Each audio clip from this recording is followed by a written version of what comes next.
इस साल मेरी बजट से एक्सपेक्टेशन है 0। मिडिल क्लास को इस बजट में कुछ नहीं मिला। सिर्फ और सिर्फ टैक्स बढ़ाने की बात हुई और कुछ नहीं हुआ। मार्केट का हाल देखो, मार्केट 1000 पॉइंट से नीचे है। अक्सर बजट देखने के बाद देश का हाल कुछ ऐसा ही होता, क्योंकि बजट के दिन अचानक से देश में इकोनॉमिस्ट की संख्या बढ़ जाती है। लेकिन ये बजट पिछले कुछ बजट से काफी डिफरेंट था, क्योंकि इस बजट के बाद अगर सबसे ज्यादा दुखी कोई होने वाला है तो फिर वो है इन्वेस्टर। इस साल फोकस फ्रीबीज पर नहीं था, टैक्स रिडक्शन पर भी नहीं था। इस साल फोकस हुआ तो फिर कैपिटल एक्सपेंडिचर पे। ऐसे प्लान्स बनाए गए जिनसे लॉन्ग टर्म में देश का फायदा हो सकता है। मैं नहीं चाहता कि आपका हाल कुछ ऐसा हो। Budget is also very important budget, very nice budget, very best budget. तो चलिए समझते हैं बजट 2026, लेकिन एक आसान भाषा में।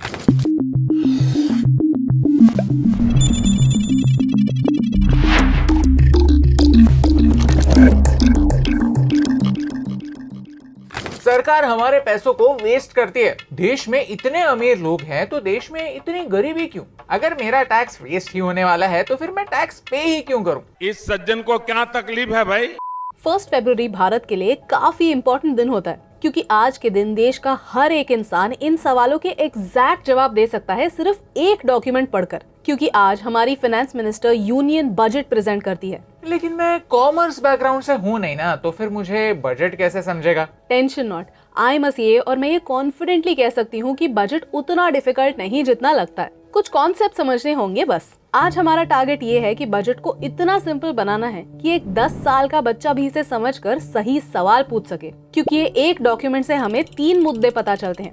सरकार कहाँ से पैसा कमाने वाली है, सरकार पैसे कहाँ खर्च करने वाली है और इकोनॉमिक ग्रोथ के लिए सरकार का विजन क्या है। और ये 3 मुद्दे अगर आप समझ गए तो आप एक स्मार्ट और जिम्मेदार नागरिक बन सकते हैं। वीडियो के एंड में हम ऐसे ही सवाल सरकार से पूछेंगे जरूर। तो अगले चंद मिनटों के लिए हमारा साथ दीजिए। एक एंटरटेनिंग तरीके से समझते हैं कि बजट 2026 है क्या। आपका टाइम इंपॉर्टेंट है और अगर आप सीधे नंबर्स के बारे में जानना चाहते हैं तो इस टाइम स्टैम्प तक स्किप कर दीजिए। हमारे चैनल पर आपको मिलेंगे सीधे जवाब, नो बकवास। अगर आप कॉम्प्लेक्स चीजों के सिंपल जवाब चाहते हैं तो चैनल को सब्सक्राइब कर दीजिए। आपको बस 2 सेकंड लगेंगे, लेकिन इससे इकोनॉमिक्स के बारे में ऐसे ही वीडियोस बनाने का हमें हौसला मिलता है। चैप्टर 1, फैमिली की प्लानिंग। इंडिया का प्रॉब्लम क्या है पता है? कि बजट जैसी इंपॉर्टेंट चीजें हमें आसान भाषा में समझाने वाला कोई है ही नहीं। चलो एक एग्जांपल लेते हैं। आप एक जॉइंट फैमिली में रहते हैं। आपके फैमिली में आपके पिता इंचार्ज हैं और माँ सारे खर्चे देखती है।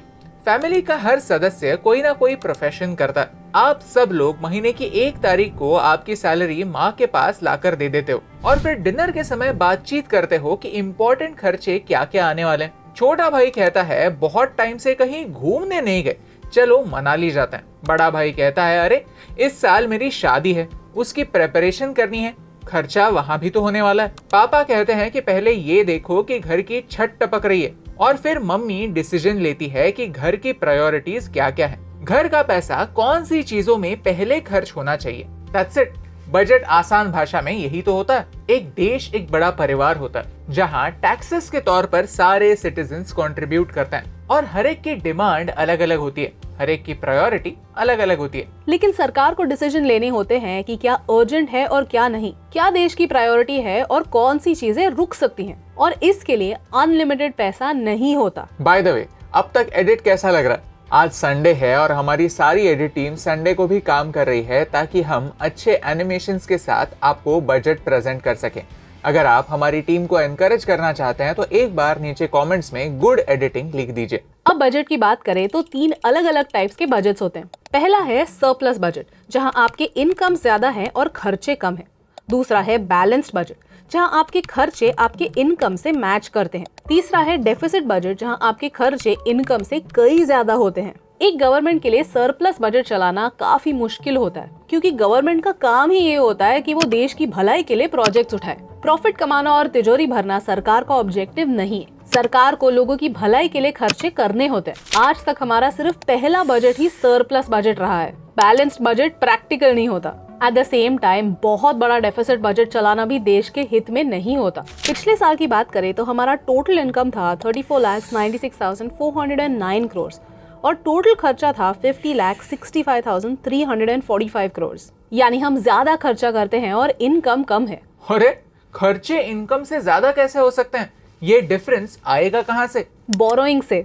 केंद्र सरकार को पैसे बोरो करने पड़ते हैं ताकि वो सारे खर्चे पूरे कर सके। इसे नेशनल डेट कहते हैं। यहाँ तक आपको मेजर कॉन्सेप्ट समझ में आ गई। 3 type of budget, income, expenses और बोरोइंग्स भी। अब एक बजट में ये डिस्कस होता है कि देश का इनकम कहां से आएगा, देश के एक्सपेंसेस के लिए पैसा कहां एलोकेट होगा और इनकम और एक्सपेंसेस में डिफरेंस कितने का होने वाला है। That is the Indian budget explained. Chapter 2, budget बनता कैसे। एक बजट बनता कैसे, चलिए टाइमलाइन को समझते हैं। 1 अप्रैल को नया फाइनेंशियल ईयर स्टार्ट होता है जो अगले साल के 31 मार्च को खत्म होता है। अब 2026 में जो बजट आने वाला है वो 1 अप्रैल 2026 से 31 मार्च 2027 तक अप्लाई होगा। अब कोई भी फ्यूचर में होने वाले सारे के सारे खर्चे 100% एक्यूरेटली तो प्रेडिक्ट नहीं कर सकता, तो फिर अनुमान लगाया जाता है और अनुमान सही तरीके से लगाने के लिए चाहिए होता है डेटा, बहुत सारा डेटा, जिसके कलेक्शन की शुरुआत पिछले साल के सितंबर में ही स्टार्ट हो चुकी थी।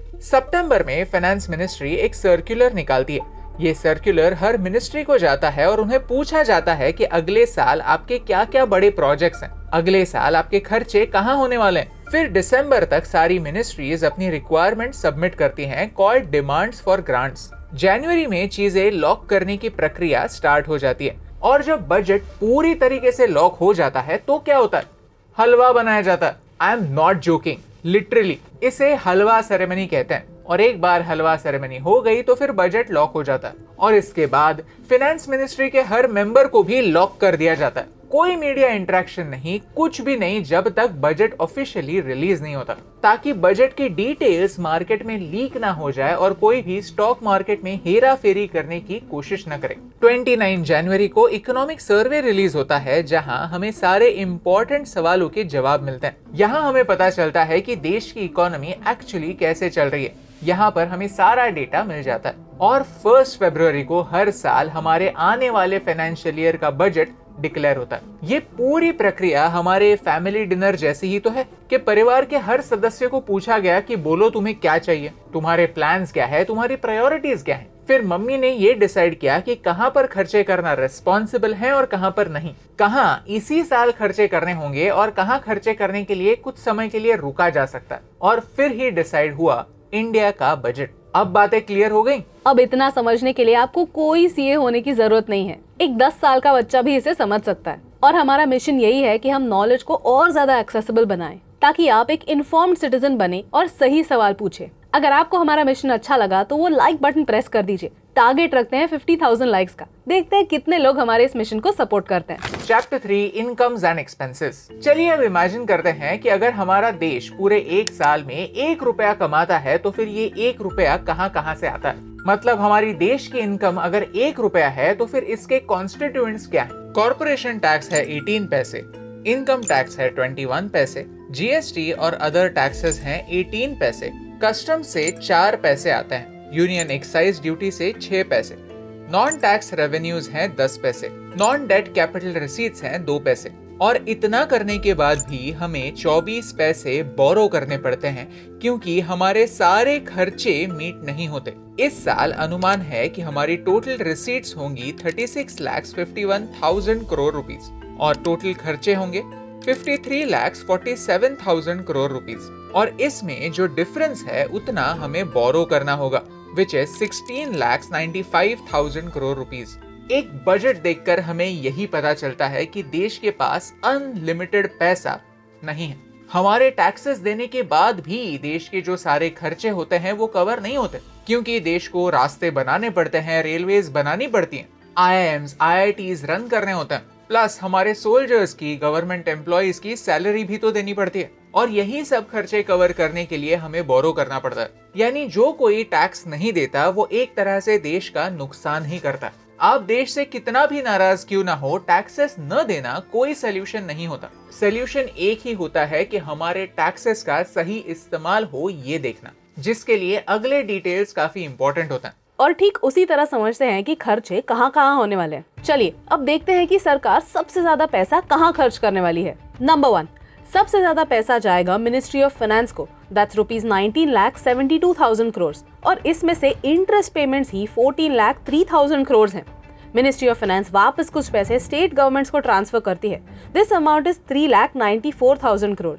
नंबर 2 पर है ministry of defence at 7,84,000 crore, out of which defense pensions is 1,71,000 crore and capital expenditure is rupees 2,19,000 crore। आशा है कि ये सारे पैसे सिर्फ इंपोर्ट्स पर ना बहा दिए जाए और इंडियन मैन्युफैक्चरर्स को भी इसका कुछ लाभ मिले। Number 3, ministry of roads and highways को रुपीस 3,09,000 करोड़ मिले हैं, जो मेजरली न्यू कंस्ट्रक्शन में यूज होंगे। लेकिन भारत के नागरिकों के पास 0% ड्राइविंग स्किल्स हैं। इस पर मिनिस्ट्री कब फोकस करेगी आई डोंट नो, क्योंकि ड्राइवर एजुकेशन पर कोई भी पैसा बजट में मुझे नहीं दिखा। नंबर 4, रेलवेज को रुपीस 2,81,000 करोड़ मिले, जो मेजरली कैपिटल एक्सपेंसेस पर खर्च किए जाएंगे, क्योंकि सच तो ये है कि रेलवेज को जो भी रेवेन्यू आता है उससे वो बेयरली अपने रेवेन्यू एक्सपेंसेस मीट कर पाते हैं, जिसके बारे में हमने इस वीडियो में बात की है। तो ट्रेन, ट्रैक, सिग्नल अपग्रेड्स को सेंटर को ही फंड करना पड़ता है। नंबर 5 पर ministry of consumer affairs and public distribution at rupees 2,39,000 crore,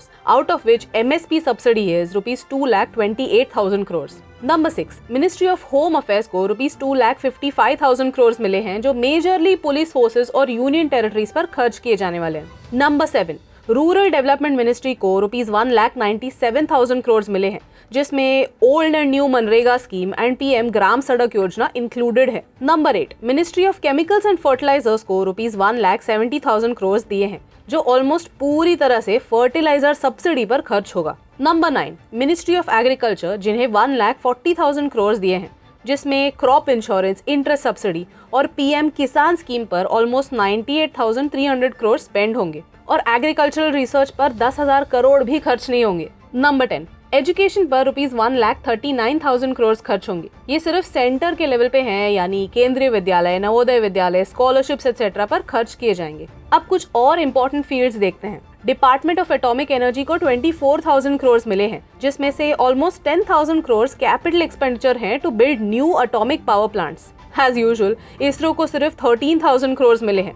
for context, department of posts को 27,000 करोड़ मिले हैं, यानी इसरो का डबल। हम पोस्ट डिपार्टमेंट के लॉसेस को भरने में पैसा खर्च करते हैं, लेकिन स्पेस जैसे वाइटल इंडस्ट्री के लिए हम पैसे नहीं जुटा पाते। आज हमारा होम ग्रोन नेविगेशन नाविक खतरे में है, सैटेलाइट लॉन्चेस बार बार फेल हो रहे हैं and in spite of that हम इसरो यानी स्पेस के लिए फंडिंग नहीं बढ़ा पा रहे हैं। ये बहुत दुखद बात है। इस साल के बजट में लॉन्ग टर्म रिफॉर्म्स पर फोकस हुआ, जिसका फायदा शॉर्ट टर्म में तो काफी कम होने वाला है, लेकिन अगर चीजें सही हुई तो लॉन्ग टर्म में भारत का फायदा हो सकता है। ट्रंप के टैरिफ्स की वजह से भारत के टेक्सटाइल इंडस्ट्री पर बहुत इम्पैक्ट हुआ है। अगर हमारे कपड़े एक्सपेंसिव होंगे तो अमेरिका के बायर्स हमसे नहीं, बांग्लादेश जैसे देशों से कपड़े खरीदेंगे। तो इस साल बजट में टेक्सटाइल इंडस्ट्री को राहत देने के लिए बड़ी अनाउंसमेंट्स हुई, जैसे कि national fibre scheme for self reliance. इसमें नेचुरल और मैनमेड फाइबर्स दोनों पर फोकस होगा। टेक्सटाइल की फैक्ट्रीज को मॉडर्नाइज करने का प्लान बनाया जा रहा है। National handloom and handicrafts mission होगा, जिससे हमारे वीवर्स और आर्टिसंस को सपोर्ट मिलेगा। हमेशा हम कहते हैं कि फोकस नॉर्थ के स्टेट्स पर होता है और साउथ को मिलता है सिर्फ ठेंगा, लेकिन इस साल कुछ अलग हुआ। रेयर अर्थ मिनरल्स के इंपॉर्टेंस को समझते हुए डेडिकेटेड रेयर अर्थ कॉरिडोर को सपोर्ट मिलेगा। आंध्र प्रदेश, ओडिशा, केरला और तमिलनाडु जैसे स्टेट्स को ये सपोर्ट मिलने वाला है। इससे स्मार्टफोन्स, ईवीज और डिफेंस जैसे सेक्टर्स में इंडिया का बहुत फायदा होगा, क्योंकि हम इंपोर्ट डिपेंडेंसी कम कर पाएंगे। This is a big announcement, क्योंकि ये नेशनल इंटरेस्ट के लिए काफी इंपॉर्टेंट है और ये सरकार की एक बुरी आदत को भी एड्रेस करता है कि नॉर्थ को फुल सपोर्ट और साउथ को कुछ नहीं। इस साल सिटीज पर अच्छी तरह से फोकस करने की बात हुई। 7 हाई स्पीड रेल कॉरिडोर्स बन रहे हैं। Mumbai to Pune, Pune to Hyderabad, Hyderabad to Bengaluru, Hyderabad to Chennai, Chennai to Bengaluru, Delhi to Varanasi, Varanasi to Siliguri. City based infrastructure को डेवलप करने के लिए आने वाले 5 सालों में 5,000 करोड़ एलोकेट हुए। इनमें टियर 2 और टियर 3 सिटीज पर फोकस होगा, टेम्पल टाउन्स पर फोकस होगा। अब जो इतना सारा पैसा एलोकेट हो रहा है, हम सिर्फ होप ही कर सकते हैं कि ये सारा पैसा सिर्फ कंक्रीट के रास्ते बनाने में ही खर्च ना हो जाए। थोड़ा सा पैसा फुटपाथ्स बनाने में, पब्लिक स्पेसेस बनाने में, पार्क्स बनाने में भी खर्च हो, तभी क्वालिटी ऑफ लाइफ इंप्रूव होगी, तभी मजा आएगा। अक्सर आपने देखा होगा कि NRIs इंडिया में आते हैं और अपना सारा मेडिकल काम करके जाते हैं। कोई डेंटिस्ट के पास जाता है, कोई छोटी मोटी सर्जरी करवाता है, ये सच है कि इंडिया के डॉक्टर्स बहुत टैलेंटेड है और हमारे हेल्थ केयर में क्वालिटी भी है और कॉस्ट भी कम है, यानी क्वालिटी के साथ अफोर्डेबिलिटी इंडिया में ऑलरेडी है। इसका फायदा लेते हुए मेडिकल टूरिज्म को प्रमोट करने की बात हुई। प्राइवेट पार्टनरशिप के साथ 5 मेडिकल टूरिज्म हब्स डेवलप होंगे। टूरिज्म पर फोकस हो रहा है, ये अच्छी बात है। मेडिकल इंफ्रास्ट्रक्चर अपग्रेड हो रहा है, ये अच्छी बात है। और हम सिर्फ भारत की जनता को ही नहीं, बाहर के लोगों को भी सर्व करने की बात कर रहे हैं। और जब भी कोई टूरिस्ट भारत में आता है तो उसका सबसे पहले सामना होता है एक टूरिस्ट गाइड से। अगर वो टूरिस्ट गाइड अच्छा होगा तो ही भारत की छवि अच्छी बनेगी। इसीलिए टूरिस्ट गाइड्स को ट्रेन करने का प्रोग्राम IIM की मदद से बनने वाला है, जिनमें 10,000 टूरिस्ट गाइड्स को अपग्रेड किया जाएगा। हमारे tour guides face of Indian tourism है, हमें उन्हें प्रॉपरली ट्रेन करना ही पड़ेगा ताकि वो फॉरेन टूरिस्ट के लिए अच्छे होस्ट बन पाए। अगर किसी फॉरेन टूरिस्ट का इंडिया में आने के बाद एक्सपीरियंस अच्छा होता है तो फिर इंडिया की ब्रांड को भी मदद मिलती है और फिर टूरिज्म सेक्टर भी प्रमोट होता है। हम वर्ल्ड क्लास ट्रैकिंग और हाइकिंग एक्सपीरियंस दुनिया को दे सकते हैं, जिसमें हिमाचल प्रदेश, उत्तराखंड और जम्मू और कश्मीर पर फोकस होने वाला है। ओडिशा, कर्नाटका, केरला में टर्टल नेस्टिंग साइट्स हैं जिन पर फोकस करके टूरिज्म को बढ़ावा दिया जाएगा। नॉर्थ ईस्ट में टूरिज्म प्रमोट करने के लिए बुद्धिस्ट सर्किट्स को प्रमोट किया जाएगा।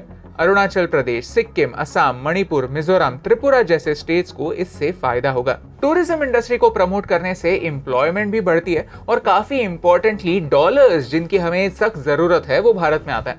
आई am happy to tell you कि इस बजट में मेंटल हेल्थ की भी बात हुई।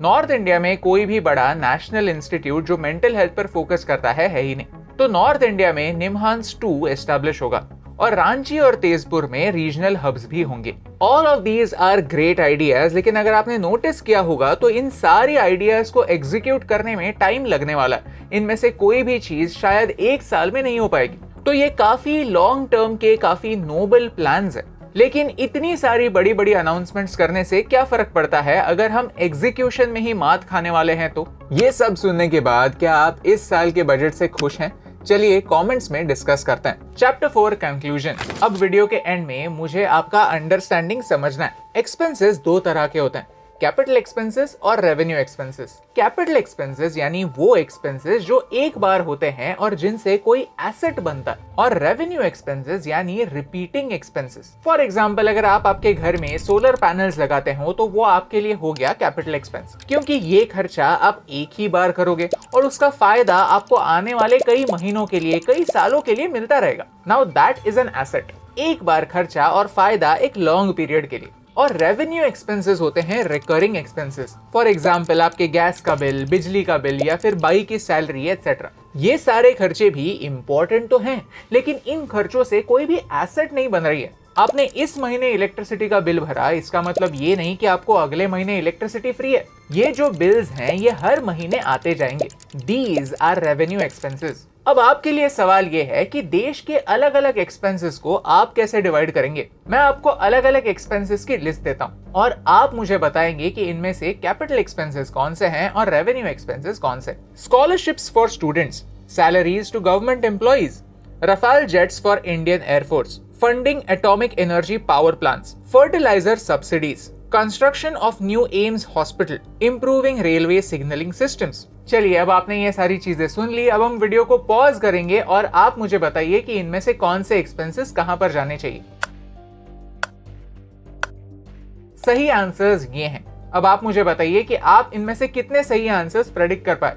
कमेंट कीजिए एंड बी ऑनेस्ट। वीडियो की शुरुआत में हमने कहा था कि हम कुछ सवाल पूछेंगे, so here we go. Bharat का प्रॉब्लम क्या है पता है? भारत जो एनालिसिस करता है, जो डिटेल्ड रिपोर्ट्स बनाता है, वो उनके खुद के लोग भी नहीं पढ़ते जो लोग इस पर एक्चुअली एक्शन ले सकते हैं। For example, the economic survey of India, जहां हमारे लोगों ने भारत के एक्चुअल प्रॉब्लम्स को आइडेंटिफाई किया था। उनमें से एक प्रॉब्लम है फॉलिंग रुपी। डॉलर के मुकाबले रुपी कंसिस्टेंटली क्यों गिर रहा है? इकोनॉमिक सर्वे में एक बार नहीं, बार बार मेंशन किया था कि जब तक हम ग्लोबली कंपेटिटिव नहीं बनते, जब तक हमारे एक्सपोर्ट्स नहीं बढ़ते, जब तक एग्रीकल्चरल सेक्टर रिफॉर्म नहीं होता, तब तक हम फॉरेन रेमिटेंसेस और फॉरेन इन्वेस्टमेंट पर निर्भर रहेंगे। लेकिन इसके बारे में बजट सेशन में ज्यादा कुछ मेंशन हुआ ही नहीं।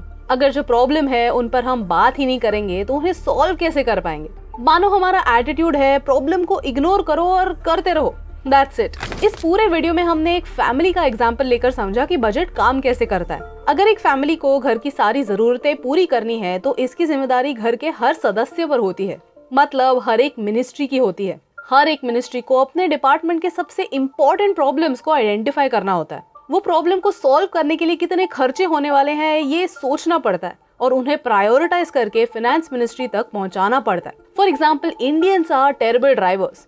आरटीओ रिफॉर्म्स, ड्राइवर एजुकेशन, ये मिनिस्ट्री ऑफ रोड ट्रांसपोर्ट के अंडर आता है। अगर वो इसे प्रायोरिटाइज ही नहीं करते तो इसमें फाइनेंस मिनिस्ट्री कुछ नहीं कर सकती। मिनिस्ट्री ऑफ एक्सटर्नल अफेयर्स के एलोकेशंस मुझे कभी नहीं समझेंगे। बांग्लादेश पिछले कुछ सालों में एक ओपनली हॉस्टाइल नेबर बन गया है। हर दिन भारत के अगेंस्ट कोई ना कोई स्टेटमेंट देता है, लेकिन फिर भी बजट में हमने उन्हें 60 करोड़ रुपीस का एड दिया है। I don't even understand. वो तो हमारे इलेक्ट्रिसिटी बिल्स भी सही समय पे नहीं भरते। ये आपके और मेरे पैसे हैं। I'm actually quite disappointed about the 15,000 content creation labs in schools. Economic Survey ने स्क्रीन एडिक्शन को एक्चुअली फ्लैग ऑफ किया था, लेकिन हम बच्चों के हाथ में फोन्स दे रहे हैं। यहाँ हम ढंग का एजुकेशन नहीं दे सकते, टीचर्स के पास स्किल्स नहीं है, स्कूल्स की छतें कोलैप्स कर रही हैं, लेकिन चलो हम बच्चों को कंटेंट क्रिएशन सिखाएंगे। This doesn't seem like a solution. ये तो सिर्फ एक हेडलाइन बनाने के लिए पॉलिसी अनाउंस की गई है। नेक्स्ट पॉइंट, गवर्नमेंट कहती है कि उन्हें मिडिल क्लास के लिए लाइफ आसान बनानी है, लेकिन उसी मिडिल क्लास के इनकम टैक्स रिफंड्स कितने टाइम से अटके पड़े हैं बिना कोई कारण के। Now how is this fair? And as always इस बजट में टैक्स बेस बढ़ाने के लिए कोई प्लान नहीं था। इट फील्स लाइक बस कुछ ही लोग ऑनेस्टली रूल्स फॉलो करते हैं, टैक्स भरते हैं, इनकम टैक्स रिटर्न्स फाइल करते हैं, उन्हीं से सारा पैसा छीन लो। मार्केट्स इतने महीनों से गिर रहे हैं, एफआईआईज जियोपॉलिटिकल अनसर्टेनिटी देखकर पैसे विड्रॉ किए जा रहे हैं, लेकिन इस पर बजट में कोई बात नहीं हुई। लोग ये एक्सपेक्ट कर रहे थे कि कैपिटल गेन्स टैक्स थोड़ी तो कम की जाएगी, लेकिन एसटीटी, फ्यूचर्स और ऑप्शंस पर बढ़ाया गया and the markets have reacted badly. Overall ऐसा ही लगता है कि जो लोग प्रोडक्टिव हैं उन्हीं पर पूरे देश का भार है, लेकिन जो लोग प्रोडक्टिव नहीं हैं, जो सिस्टम को चीट करते हैं, जो कैश ओनली डीलिंग्स करते हैं, जो घूसखोरी करते हैं, वो प्रोपोर्शनल बर्डन कब बेयर करेंगे?